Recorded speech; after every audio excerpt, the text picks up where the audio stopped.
Are you thinking about tying the knot again, but wondering if it's the right move? Getting remarried after 60 is a whole different ballgame compared to when you were younger. There are some hard truths that people often overlook until it's too late.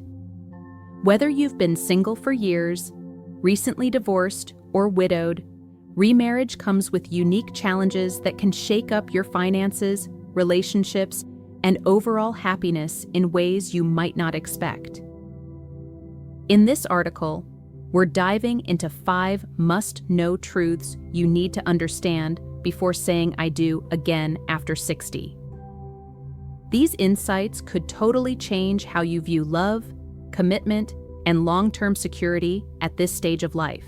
Too often, folks rush into remarriage without thinking through how it'll impact their future, only to end up dealing with unexpected stress and complications.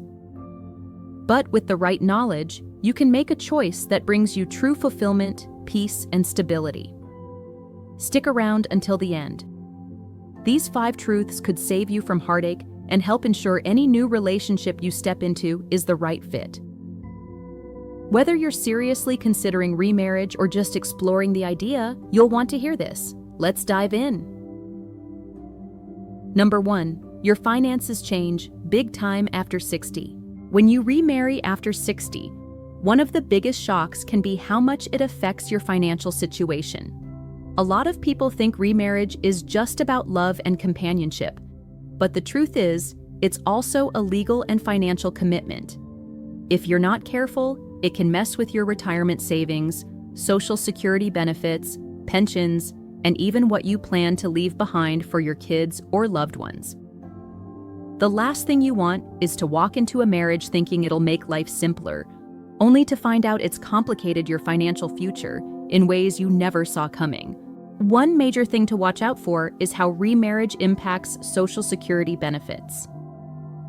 Many folks don't realize that if you're getting benefits based on your ex-spouse's work record, those payments could shrink or even disappear once you remarry. That can be a real gut punch, especially if you're counting on that money to keep your lifestyle afloat. Plus, pensions and survivor benefits often come with rules that get voided when you remarry. If you or your partner are getting pension payments, double-check the terms before making any big decisions. Then there's the matter of retirement savings and estate planning. When you get married, your financial world isn't just about you anymore. It includes your new spouse's assets, debts, and spending habits. Even if you keep separate bank accounts, state laws can affect how assets are split in a divorce or after you pass away. If you have kids or grandkids, think about how remarriage might affect their inheritance. A lot of people assume they can just leave their assets to their kids as planned, but remarriage can change the legal rights around property and wealth distribution. Take Robert, for example, a 72-year-old who remarried after losing his wife. He always thought his estate would go to his kids, but after remarrying, he found out his new wife had legal claims to his assets, which meant his kids might get less than he intended.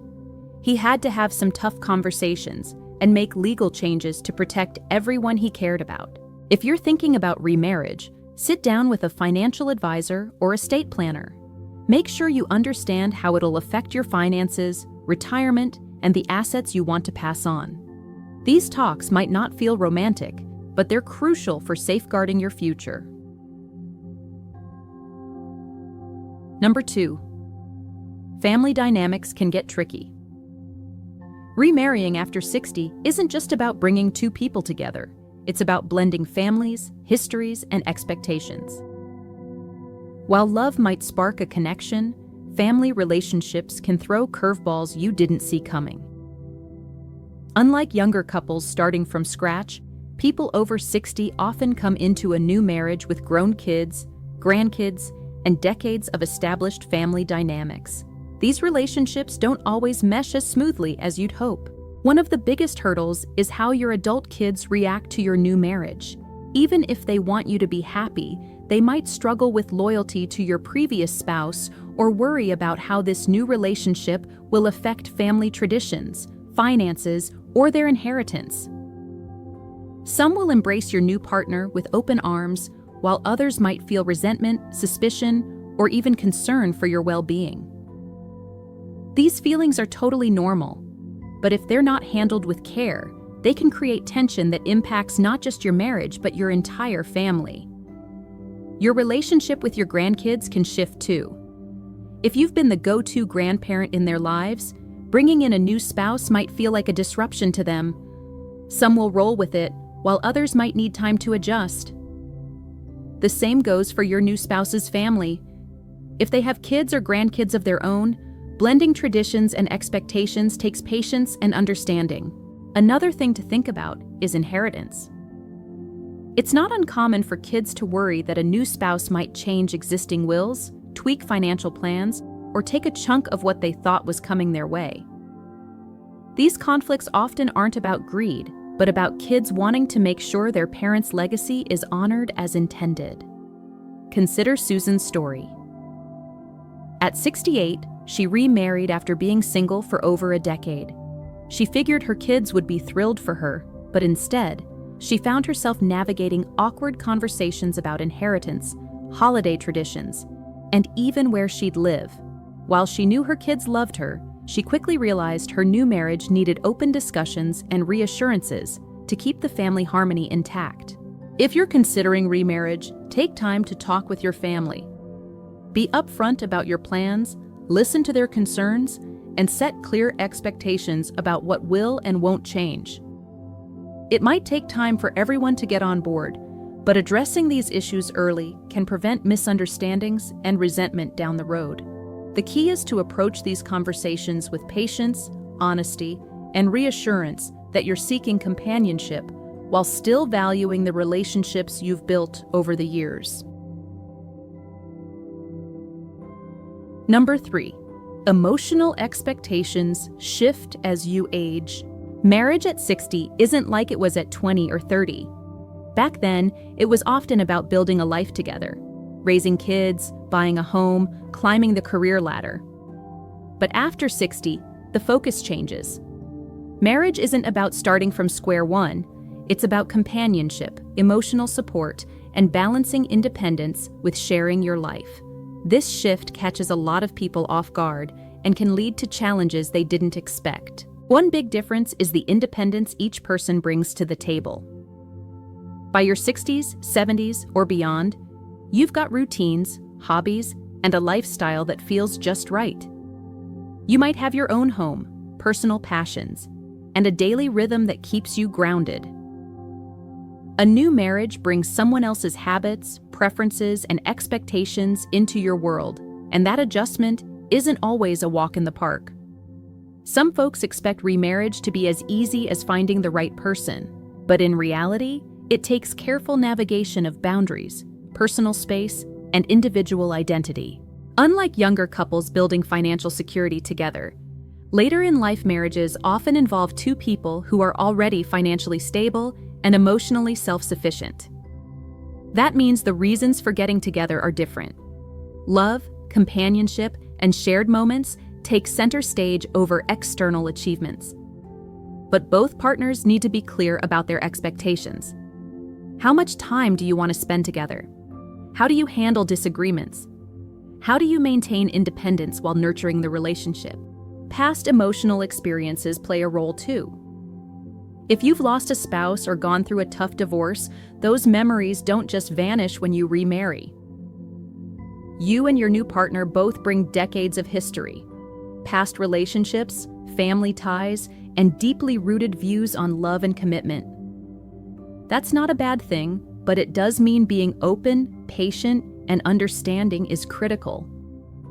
How you communicate, show affection, or deal with conflict might be shaped by your past. And learning to navigate those differences is key to a strong second marriage. Take Harold, for example.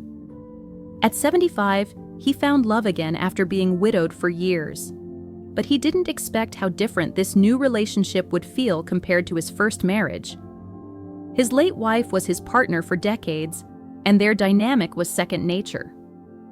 His new wife, who'd been divorced for years, valued her independence in ways he hadn't experienced before. It took time for them to find their groove, balancing closeness with personal space, communicating without dwelling on the past, and embracing the unique vibe of their marriage. If you're thinking about remarriage, ask yourself, what do you really want from this relationship? Are you looking for companionship without shaking up your daily routine? Do you want to share a home, or would you rather keep separate spaces? Are you emotionally ready to blend two well-established lives? The answers to these questions can help ensure your next marriage is built on mutual understanding, not unmet expectations. Destaravit number 4. Legal stuff matters more than you think. Marriage isn't just a commitment of the heart, it's a legal contract.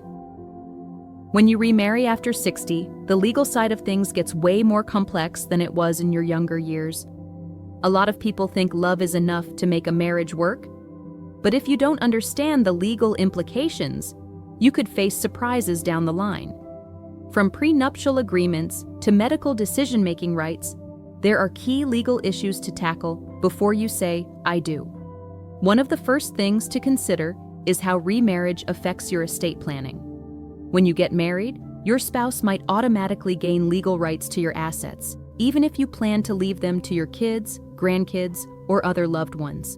Without a clear plan, your estate could be divided in ways you never intended. That's why many people update their wills or set up trusts before remarrying to ensure their assets go where they want. Medical decision-making is another big deal. If you get sick or can't make decisions for yourself, who gets to call the shots? In many cases, your spouse takes priority over your adult kids or other family members. That can stir up tension, especially if your new spouse and your kids don't see eye to eye on your care. Setting up advance directives or a medical power of attorney can make your wishes clear and avoid conflicts.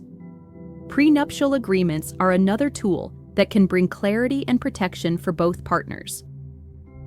Some folks shy away from talking about a prenup because it feels unromantic, but in reality, it can prevent misunderstandings and ensure both of you enter the marriage on the same page. A solid prenup can spell out how assets, debts, and financial responsibilities will be handled, cutting down the risk of disputes later. Take Eleanor, for example. At 67, she was thrilled about remarrying, but wanted to protect the assets she planned to leave her kids. She and her fiancé had an honest conversation and decided to draw up a prenuptial agreement that laid out their financial boundaries. This gave her peace of mind and reassured her kids that their inheritance was safe. Legal matters aren't always fun to talk about, but they're necessary. If you're thinking about remarriage, meet with an attorney who specializes in estate planning and family law. Getting these discussions out of the way early can save you from confusion and stress later, letting you focus on building a fulfilling, secure relationship. Year number 5. Happiness looks different as you age. As you get older, what makes you happy changes. When you were younger, marriage was often about building a future, raising a family, securing financial stability, creating a life from the ground up. But after 60, happiness isn't about building. It's about enjoying and finding fulfillment in the life you've already created. Before you remarry, ask yourself, does this relationship align with the kind of happiness you want right now? A lot of people assume remarriage will automatically bring joy, but the truth is, happiness in your later years comes from different places than it did before. For some, it's about companionship and sharing everyday life. For others, it's about staying independent while having a partner for special moments. And for some, it's about holding on to their lifestyle without compromising long-established routines. The key is figuring out what happiness means to you today, not what it meant 30 or 40 years ago. One of the biggest mistakes is thinking love alone will fix loneliness. While companionship is wonderful, true fulfillment comes from within. If you're not happy on your own, marriage might not change that. Expecting a marriage to complete, you can lead to disappointment, especially if sharing your life feels more restrictive than you thought. Lifestyle compatibility is another thing to consider. At this stage, you've got set routines, how you start your mornings, how you like to travel, how you handle your social life. If your potential spouse has a totally different way of living, it could create friction instead of joy. Some people are spontaneous, while others crave structure. Some love quiet nights at home, while others thrive in social settings. Think about how much you're willing to adjust and whether those changes will actually make you happier. Take Frank, for example. At 72, he met someone amazing and jumped into remarriage, thinking companionship would fill the void left by his previous marriage. But he soon realized his new wife had different expectations. She loved frequent travel, while he preferred staying close to home. She was super social, while he valued quiet time. Though they cared for each other, they struggled to find common ground, and Frank often felt he'd lost the freedom he cherished as a single guy. Before you remarry, reflect on what truly makes you happy.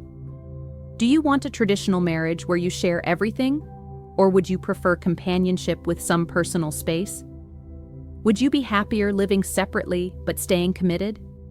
There's no right or wrong answer, just what feels right for you. The most important thing is making sure your decision supports your long-term happiness without disrupting the peace you've already built. Then final thoughts. Remarrying after 60 can be an incredible journey, but it comes with realities that too many people overlook, from finances to family dynamics, emotional expectations to legal considerations, and your own definition of happiness. These are all things that deserve serious thought before you take the plunge. Marriage at this stage isn't about following old traditions. It's about making a choice that works for you. Some folks find deep fulfillment in remarriage, while others realize they're happiest staying independent or exploring other kinds of companionship. Whatever path you choose, make sure it aligns with your values, lifestyle, and long-term well-being. If this article got you thinking, take your time before deciding. Talk to your loved ones, get financial and legal advice, and most importantly, listen to your own heart. There's no rush. This stage of life is about embracing what truly makes you happy. Thanks for reading. Drop a comment below and share one thing you learned today. I'd love to hear your thoughts. If you found this helpful, please share it with a friend and follow for more content. Catch you in the next one.